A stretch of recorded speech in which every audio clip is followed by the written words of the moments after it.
నమస్కారం. Friendly farmer YouTube ఛానల్‌కి స్వాగతం, సుస్వాగతం. మనం ఈరోజు పొలంలో చూసే ప్రధాన సమస్య పంటకి పురుగు రావడం. వీటిని సంహరించడానికి మనం పురుగుల మందు పిచికారీ చేస్తాం. దీనివల్ల మనకి పురుగుల మందుల ఖర్చు విపరీతంగా పెరుగుతుంది. ఇలా ఖర్చు పెరగకుండా తగ్గించే సులువైన మార్గమే ఈ కీటకనాశిని. విద్యుత్ అవసరం లేకుండా కేవలం సూర్యరశ్మితో పనిచేసే ఈ కీటకనాశినిని సోలార్ ట్రాప్స్ అంటారు. పైన చూపిస్తున్న విధంగా దీనిపైన భాగాన్ని సోలార్ ప్యానెల్ లేదా సోలార్ ప్లేట్ అంటారు. దీని కింద ఒక బ్యాటరీ అమర్చబడి ఉంటుంది. అలాగే బ్యాటరీ కింద బల్బ్ ఉంటుంది. బల్బ్కి కొంచెం కింద ట్రే ఉంటుంది. ఇలా అమర్చుకున్న ట్రేలో నీళ్లు పోసుకొని షాంపూ లేదా ఏదైనా పురుగుల మందు కలుపుకోవచ్చు.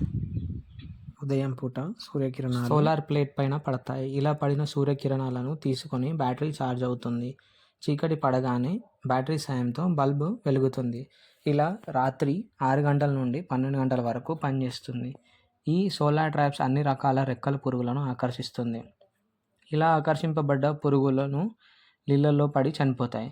ఇలా సోలార్ ట్రాప్స్ వాడడం వల్ల పురుగుల మందు ఖర్చు ఆదా అవుతుంది.